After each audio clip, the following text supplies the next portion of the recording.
Hi, hello, and welcome to my channel. I am literally so excited for today's video. I think it's gonna be a lot of fun. Some feelings might get hurt. Today we are going to be reacting to 1-star reviews of some of my favorite books. I originally saw Ian something, I don't know his last name, but he's basically Ashlyn Kaylee's husband, and she's one of my absolute favorite booktubers. He's made some appearances in her videos, and then more recently he actually made his own channel, and his video was a lot of fun to watch, even though the majority of the books that he was talking about I've never actually read. So I thought it'd be fun to actually see some reviews, some 1-star reviews of some of my favorite books. So that is what we're going to be doing today, and I'm very excited. I'm gonna scooch my chair over and then we can have our reviews kind of pop up over here. So the way that I'm gonna do this is I'm gonna go ahead and go on my Goodreads and I'm gonna go to all of my read books and I'm just gonna kind of like go through them in reverse. So like basically the oldest book that I have on my list to the most recently read. And I'm gonna just kind of click on the ones that stand out to me. And the very first book that I'm gonna look at some ratings for is Dog Handling. I've talked about this book I feel like a couple different times on my channel so far, but this is a very old book. This is basically the book that got me into romance reading. I think I was in like middle school when I got this book. I still have it. It's right there on my shelf. This is basically the only book that I've read multiple times. Like I think I've read this book like 5 or 6 times. So basically this is like the OG favorite book.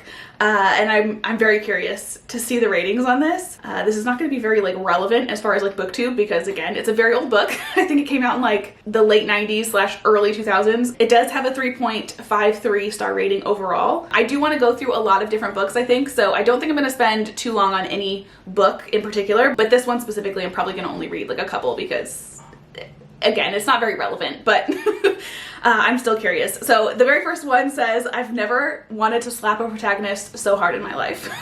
I really liked the lead character in this book, so can't relate. Okay, this one says, don't waste your time. First, there are no dogs. Second, if you have to treat a man like a dog to get his attention, then just get a dog. Finally, beyond stupid story. So when I first got this book, again, I was in middle school, and I'm not gonna lie, the dog handling title definitely is why I purchased this book. And I just kind of saw this like cartoon girl in the front, so I was like, cute, love it. And yeah, it doesn't have anything to do with dogs. It is basically a story about a girl getting some advice about how to get a man to like her by treating him like a dog, basically. And it doesn't sound great saying that out loud, but I don't know, I thought it was a good story. I will say though, I read another book by her, that same author, recently, and that book was a tragedy. It was so bad. That one I would give 1 star to. Let's see what else we have. The Summer of Broken Rules. That was one of my favorite books last summer. It's got a 4-star rating overall, which is, I feel like, pretty good. I don't really know the scale on Goodreads of like what's good and what's not, but 4 stars seems pretty good to me. Oh no! The first one says DNF'd at 43%, couldn't take the insta-love anymore. Also, there wasn't really a plot, just Meredith hanging out with her family and wit. The writing style was also lacking. There was too many setting descriptions and not enough sophistication. There was too many family members for me to remember or care about. Meredith is a standard YA protagonist. I feel like I don't agree with any of that. The insta-love, I totally understand. It was very insta-lovey, but there was definitely a plot. The plot was basically the game. Basically, her whole family goes on vacation to Martha's Vineyard, and the entire family like plays this game of assassin that spans over like a week's time or something like that. At the beginning of the game, you're given a name of another person and you have to like assassinate them. And once you do, you take their name and you assassinate that person until you're kind of like the last man standing. And honestly, that sounds like such a fun freaking game. But yeah, so you do get all of the family members involved. There are a lot of people in this book, but I thought it was fun. There was another DNF. They DNF'd at 35%, 50% DNF. There's a lot of people that DNF'd to this book. I thought I was really going to enjoy this book in the beginning, but the game just really threw me off. I understand that was really important to her because she felt it honored her sister in a way, but I don't know, it seemed too silly. Plot twist could have been better. Was there a plot twist? I don't remember a plot twist. The thing that I liked about it the most was the game. And apparently that seems to be the thing that people do not like about it. This review, what rules were broken? This was just too YA for me, honestly. The insta-love and lack of plot almost made me DNF, but I pushed through. I was excited for this to be a fun summer read, but I was bored throughout. Even this one that didn't DNF it, almost DNF'd it. I think that's enough of that one. Again, I totally agree with the insta-love thing, and then also, like I said, I didn't love this book. I didn't give it 5 stars because the romance in it was so fantastic. I gave it 5 stars because I loved the game aspect. And I thought the game was like a cool twist to your typical romance. So anyway, let's move on. The Dead Romantics was another one that I really liked that I feel like I heard kind of like mixed feelings of. So let's look at that one really quick. I'm only gonna look at a couple for this one. This one has a 3.99 star rating, so very similarly to Summer Broken Rules. Some people really like to write full-on novel reviews, which honestly, when I'm looking at my own reviews for my own purpose, I do like the longer ones, but for this purpose, I don't want to read a novel. So, oh, somebody's review just says, should have stayed dead. I made an account just to review this book. I was so disappointed by this and cannot believe all of the good reviews for it. I almost DNF'd it like 80 times because of the millennial Wattpad comment-like sentences in this. The term doggo was used unironically. Getting down to business. I drink the battery acid juice so I can go zoom zoom. In reference to bad coffee. I don't remember most of those. The zoom zoom juice one though I do remember because I was also kind of like, okay. So I totally agree with this, but still love the book. Another review that said, should have quit this one when she called coffee zoom zoom juice. Little teeny things like that, like definitely make me like consider knocking a review down like 1 star, but it definitely doesn't make me like overall think of it as a 1-star review. Maybe that's just like a common thing with the 1-star reviews because there's a lot of people DNFing this one as well. I wish I never bought this book. Short and sweet. This one's funny. It says, I resent this book for throwing me off of my 2022 goal. It took me forever and a day to get through it. I'm so confused by all of the high ratings, perhaps just not the genre for me, but the main character was so not likable and the story jumped around and yet went nowhere all at the same time. Love the fact that she like resented the book for taking too long to read. Totally understand that. Not for this book, but just in general. I have a couple books that like take me forever to get through and I'm like, just be over already. All right, so let's move on to a different one. Let's do Better Than the Movies. This one is one of the only books that I've ever rated 6 stars. Looking back, and also now that I've read some more books, I don't know if I would still consider it a 6-star read, but it's definitely a 5-star. I remember really liking it. The main reason I gave it 6 stars versus just like a typical like 5-star review was because basically the entire time I was reading this freaking book, I had butterflies. I've read literally every other book from Lynn Painter since then, and none of the other books gave me that same feeling. So I don't know if it was just that book specifically, like the time in which I was reading it. Maybe I was going through something, I don't know. Either way, this one has an overall rating of 4.3 stars. I honestly don't know how someone could rate this 1 stars unless you just really don't like fluffy romance. This review says, didn't read, I'm just gingerphobic. So this is a troll, but that is something that I've noticed recently. A lot of lead characters are redheaded these days. I have nothing against them. I wish I was a redhead personally, but with Lynn Painter in particular, I think she has red hair, so that's probably why she did it. I've noticed with reading her books that she kind of seems to add elements of herself into the stories, which is fantastic.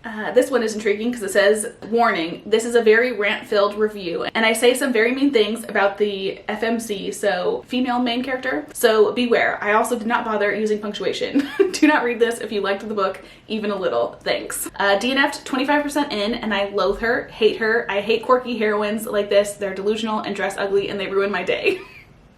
Love that. I didn't love this book. I didn't feel the enemies to lovers aspect of the book. Liz was annoying the shit out of me because she was lying all the time and was just straight up selfish. I liked the start of the book and it had some funny banter, but it was dragged on and getting repetitive. I will say at a certain point in this book, I did kind of like not check out, but I was ready for it to be over because like Wes and Liz, the two main characters, had finally kind of like expressed their feelings and things, and there was still quite a bit of book left to go. But I feel like, again, that's with every fluffy romance. Like once the couple gets together, there's always like that thing that like breaks them apart again and then they come back together. That whole bit, I don't care about. Like I just want the tension of the original buildup and then I'm kind of like over it. And I will say I do remember this one being like extra dragged on a little bit after the whole get together point, but again, I still really liked it. And I think we're gonna move on from that one. Basically, people apparently didn't like the main character. I feel like honestly I need to reread that book. Let's switch it up from the romances and go to a thriller. One of my favorite thrillers last year was Daisy Darker. Absolutely loved it. This one has 3.79 stars overall. And let's see what people are saying. I love the short and sweet reviews. This one says, I think the fuck not. Boring exposition, dumb as fuck plot twist. They also said 1 star, but in a 0 star kind of way. I get that sentiment, but not for this book. This book was so terrible that it ruined my entire day. I don't know that I've read a book where it ruined my day if I didn't like it. If anything, for me, it's like the opposite. If I don't like a book, I'm just kind of like, well, that was a little bit of a waste of my time, and then I move on. If I love a book, that's when I get upset. Why can't I just have powers and live in a castle in the middle of the forest, you know? While I generally don't like to bash books because, you know, writing is hard, I'm going to make an exception here, especially since Feeney sells millions of copies and will never see this. I do feel like that a lot when I like say anything negative about a book, because I'm just like, who do I think I am to say something bad about this person's writing? Because I literally could never. That's why when I do say something more negative, I tend to say like, it's just not for me, because that's how I feel. It's just not for me. It's not something that I particularly liked, but like, it doesn't mean that the writing was bad or anything like that. It's just, I didn't particularly care for it. Anyway, back to the review. Things I hated, an incomplete list. Number 1, the plot, incredibly stupid. I'd be impressed if this came out of an 8th grade creative writing class, but it didn't. Oh. This was basically about a bunch of family members being trapped, like stranded in this house, and they're getting killed one by one, and they have to kind of like figure out who the murderer is. But amongst that, there's apparently like a blackboard in the kitchen or something, and written on there after the first murder, I believe, is a riddle about each family member, like saying negative things about each family member, and as they perish, their line or their verse in the poem gets like crossed out, and I thought that was really fun. Number 2 for this review of things that they didn't like was the dialogue. I'm not convinced Feeney has interacted with real humans. Okay. Truly bizarre someone could find this level of success and not know how people actually speak. I've definitely felt that way. Again, not about this book, but this book, I can't remember the name of it, I felt kind of similarly about. The way that the characters talked in this book was very cheesy, and it reminded me of kind of like a sitcom where it was kind of like there was supposed to be like a punchline after everything that everyone said. So I can see where this person's coming from. I'm scrolling through the reviews to see if anything like pops out, and a lot of people are saying that it's boring, which I don't agree with. Even though certain things were predictable, I felt like the story like moved pretty quickly, so I don't know why these people are bored. This one just says, not my kind of book at all. If I give a book a 1-star review, it's because I didn't like anything about it. And then at that point, I feel like there's really nothing probably wrong with the book. It's just not for me, you know?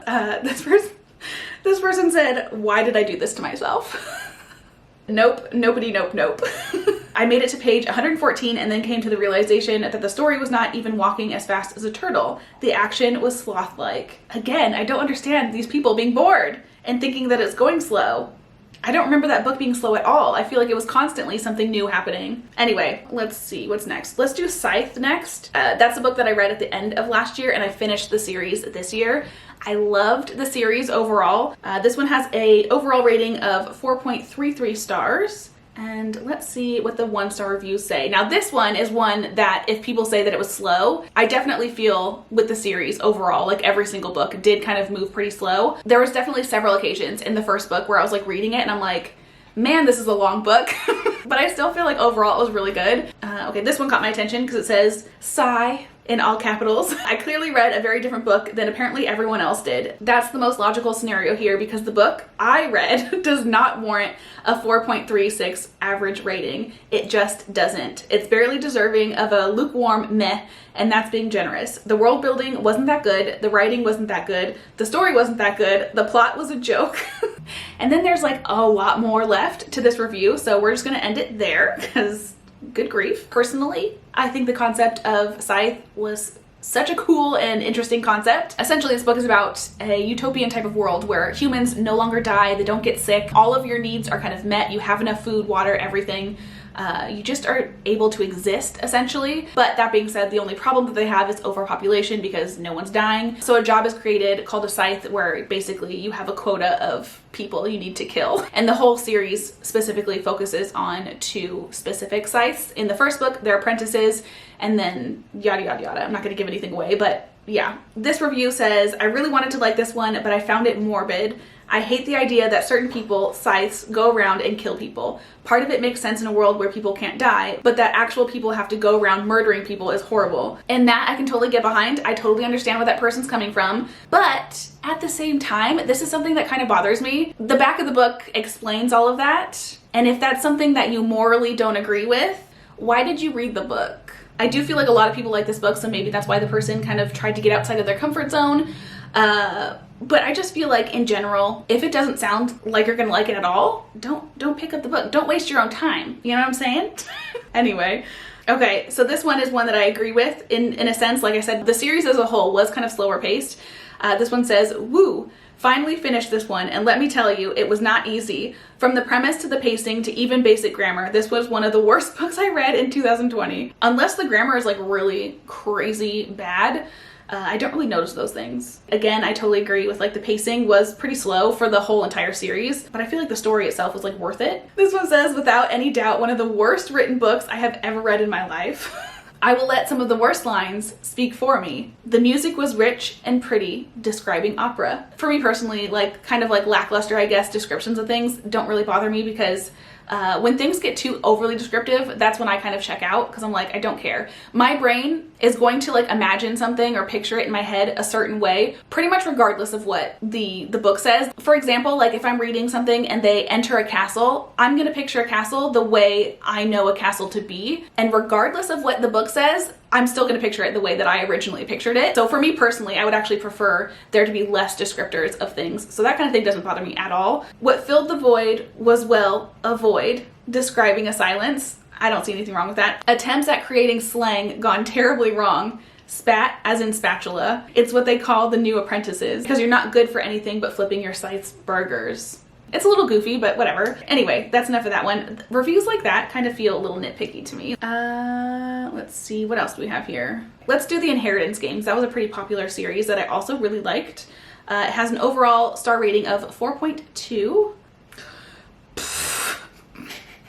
This person said, I too will be expecting a surprise billion-dollar inheritance as compensation for how much I suffered while reading this. I hate this book. I really hate it. I tried my best not to hate it, but just couldn't do anything but hate it. Without further ado, here is my review. And then it's crossed out, it says rant. And then they go on to do like a full-on, very, very detailed and very long review, which we're not going to get into. I think the first couple of sentences described it best. To them, not to me. This was the most juvenile, average YA that I've ever read. Literally nothing about it was special. Why does it have so much hype? To not like it because it has juvenile writing, it is a YA. To me personally, I feel like Inheritance Games is exactly what I would expect from a YA, but that's just me. These are always my favorite. Well, that was a waste of time. I read the entire series in 2 or 3 days, and for me, that was an excellent, excellent use of my time. I didn't enjoy a minute of reading this book. It's very overrated. For me personally, I did rate this one 4 stars, not 5. So I can kind of understand where people are like, why is this so hyped up? But I still really liked it. The second book is the one that I gave 5 stars to. So maybe I should actually look at the reviews for that one. Very first 1-star review for that one says, Jameson's annoying. I loved Jameson, so can't relate. Another one says, they can never make me hate you, Prince Grayson, which is another thing that the whole like Grayson versus Jameson thing. I said this when I reviewed the books originally, and I'm gonna say it again. The second Jameson entered the story, it was all about Jameson. I, not for a second, liked Grayson for her. So I don't understand why everyone loves Grayson. I really don't. He was barely in the stories. Someone said, just as terrible as the first book. This shit's getting too convoluted. Also, why would you waste Xander Hawthorne as the side comic relief character? I do agree with that. I loved Xander. In my opinion, it would make more sense for their love triangle thing to be between Xander and Jameson. Anyway, moving on to the next book, let's do The Touch of Darkness, which should not surprise anyone if you have been with me for a little bit.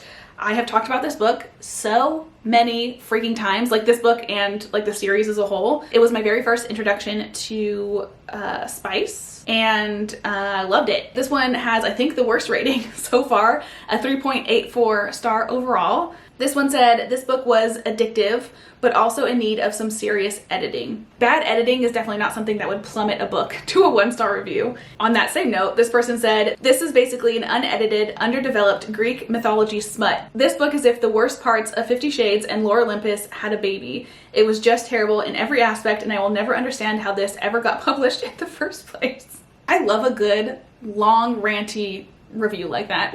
Those are like the funniest things ever. Insta-love, check. Cringy dialogue, check. Really dry plot, check. In parentheses, what plot? Bad writing, check. One-dimensional character, check. This one says, well, this was terrible. First off, the whole premise of the gods being really old but Persephone being 20 was so stupid. It makes no sense at all and only exists because what's a fantasy romance without an old man and a virginal almost teen? I will agree with that to an extent. Pretty much every single female lead is always a virgin. Specifically, I feel like in a spicy book, that's when it bothers me because it's like, you're doing some crazy things for your first time, you know? The other part of that though doesn't really bother me because I feel like that's kind of in every fantasy kind of a thing. While you're reading, at least for me, I'm still picturing someone or two people that are like the same age, even though he's technically older. If he looks like he's 20, he's kind of like stuck at age 20. It makes sense to me that he's dating someone that is also then 20. You know what I'm saying? So that doesn't bother me. This one says, this truly had everything. Bad characters, bad plot lines, bad tempo, horrible writing, and bad romance. This one says, I'd like to start by issuing an apology to all the books I rated 1 star before. I'm sorry, you are undoubtedly superior to this book, but I can't rate it 0 stars. Yeah, people just really don't like the writing of this book, apparently. Let's do the love hypothesis. I think this is actually one of my favorite fluffy romances that I've read this year so far. I found it super, super cute. This one has an overall star rating of 4.19. I don't know what kind of drugs y'all are on, but I evidently did not receive my portion. There's a lot of people very upset with Book Talk specifically for this book. This one says, the love hypothesis, more like the hate hypothesis. Hate this book with everything I have. Book Talk will pay for its crimes. So this one, there was one spice scene in this book, and I will say that was the one part about this book I did not like. He had her whole boob in his mouth. I'm scared.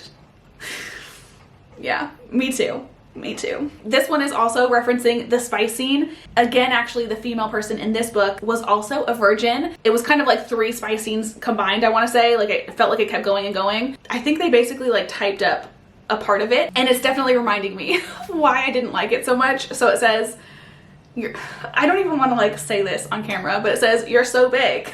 His entire body was vibrating with tension. You can take it. I can, she told him. Again? This is supposed to be her first time, and she's telling him, you're so big, and he's like, you can take it? Maybe she can't, because this is her first time, dude. But then also to make it like so much worse, it says, this is making me cringe so hard. It says, I can, she told him. Women gave birth after all, except that he was not in, not really, not even half, and there was just no more room. I mean, that whole dialogue, gross. Gross, gross, gross. Hello, it's the next day. My camera battery died, and then I got kind of distracted by life. So we're back today to continue on with our 1-star reviews. And I do only have like a couple more that I wanted to go over, but these are kind of more recent reads, so I'm excited to get into them. So without further ado, the first one that we have for today is Belladonna. I freaking loved this book. I thought the story plot was so fun and so like kind of different. It was a good kind of combination of like a fantasy romance with a supernatural kind of whodunit murder mystery type of vibe. So loved it. This book has a 4.09 star rating overall, and now let's get into some 1-star reviews. Okay, this first review says, sincerely, no, with a little heart. Anyone who says this is good is straight up lying. This book single-handedly cured my surely if the cover is drop dead gorgeous, it can't be that bad delusion. Well, I'm definitely not lying. I really loved this book, but I can definitely relate to the book cover thing because it does seem like the book covers that I'm the most drawn to are always the ones that are kind of the most disappointing. This whole novel is predatory and creepy, considering Death meets our main character Signa as a 2-month-old baby. I repeat, a 2-month-old infant. I mean, I can understand that because the romance is between Death and Signa, and he has watched her grow up from like a literal baby, so that is a little weird. In what universe is this book YA? I don't get it. My constant search for fantasy favorites led me here, and look at that gorgeous cover. Sadly, it wasn't a good reading experience, besides losing interest, and I was really creeped out by millennium-old Death, the love interest, and his obsession with the main girl since she was a baby. Pedo vibes, not for me. I mean, yeah, again, that was a little weird. In this specific book, Death literally saw her and has watched her grow up since she was a baby. So I feel like he should have more of like a fatherly type of vibe toward her, not a love interest vibe. But at the end of the day, it doesn't really bother me that much. Oh no. This one says, do you know, ... how bad, ... a book has to be, ... for me to get to 93% and not care if I finish it. I actually do have very similar thoughts to this review for a different book though. I read a book recently. If you go into my Goodreads, you'll probably be able to figure it out. I literally skimmed the last like 40 pages because I was just like done with the book. So I totally understand that review. Not for this book.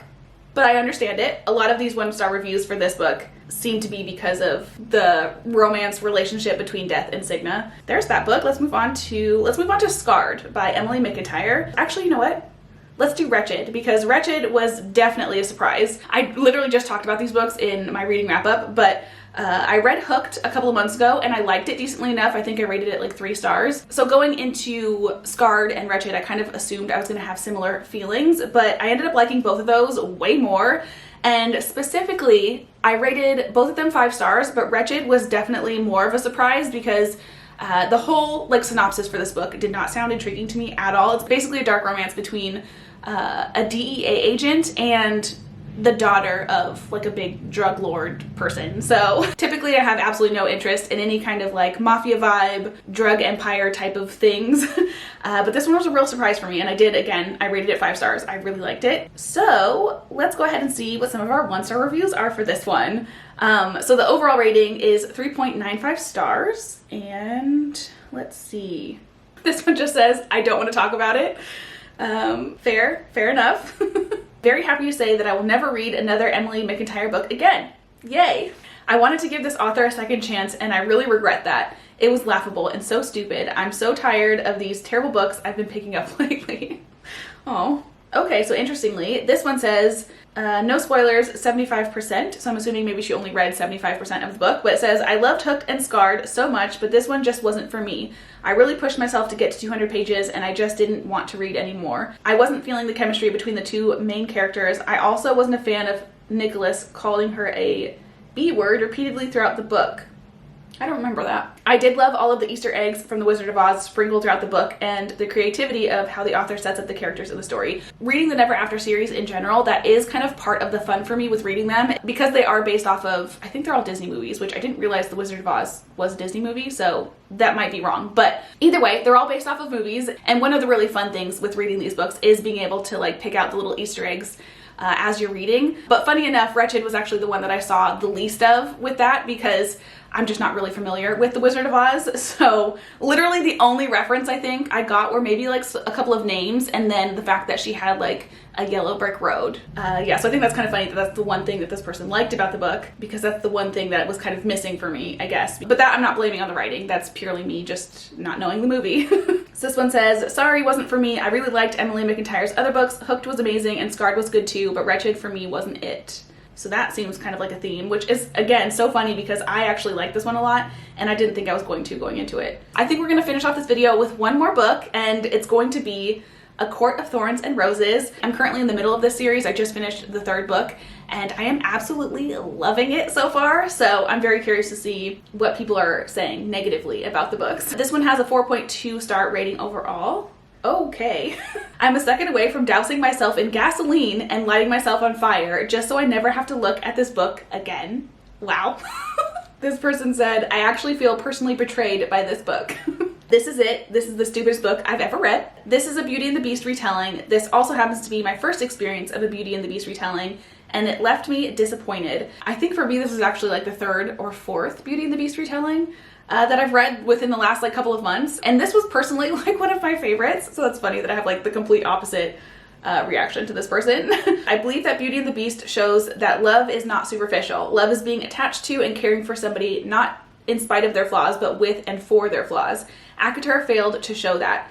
Feyre didn't seem to care one bit about Tamlin's personality. All she cared about was what he looked like underneath his mask. She was pining to look at his high cheekbones and arched eyebrows the whole time, which failed to portray the essence of Beauty and the Beast. See, I don't agree with that. Basically, if you haven't read Acotar, Tamlin and all of his court are cursed to wear these like masquerade masks. So while the romance between Tamlin and Feyre is growing, she's not able to see the entirety of his face. And honestly, I feel like it's pretty valid for her to want to know what this guy looks like, especially if she's starting to catch feelings for him. But also at the end of the day, like, she did end up falling for him with the mask on. So I don't agree with that. Anyway, there's a bunch more to that review, but we're gonna move on.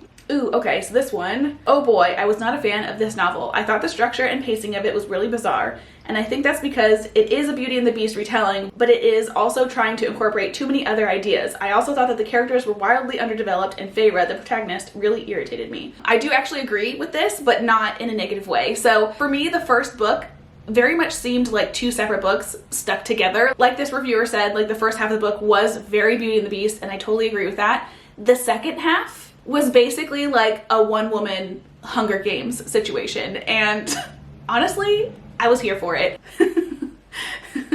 This review says, a court of dumb heroine and her horny love interest. If I could erase one book from the world, this would be it. Sorry, or maybe not. There's plenty of people that would love if you did not delete this book from the world. This is the most abusive and least diverse piece of trash I've ever read, and I honestly don't feel like writing an actual review because I'm too salty about it right now, and I'm still incredibly livid. Acotar stands, please don't attack me, I will retaliate. This book romanticizes abuse. I technically DNF'd this when I had 60 pages left, and I don't care if it gets better or whatever. This book is toxic. I am not here for it. I can understand where this person is coming from with the toxicness or like abuse part, because Rysand is definitely not very nice to Feyre, the second half of the book, but if you keep reading, I think I'm gonna go ahead and end it there because otherwise we're just gonna sit here for forever. I feel like I've already got so much footage. If you want a part 2, I can do more books. Let me know down below. But also, I kind of came up with the idea yesterday to basically do the opposite of this video. So instead of looking at 1-star reviews for books that I rated 5 stars, I would look at 5-star reviews for books that I rated like 1 or 2 stars. There's not a whole lot, but I think that could be really interesting. We can talk a little shit together. So let me know if that's something that you would be interested in, and yeah, I think that is everything that I have to say. I hope you guys enjoyed this video. I hope you have / have had the most amazing of days, and I will hopefully see you guys in my next one. Bye!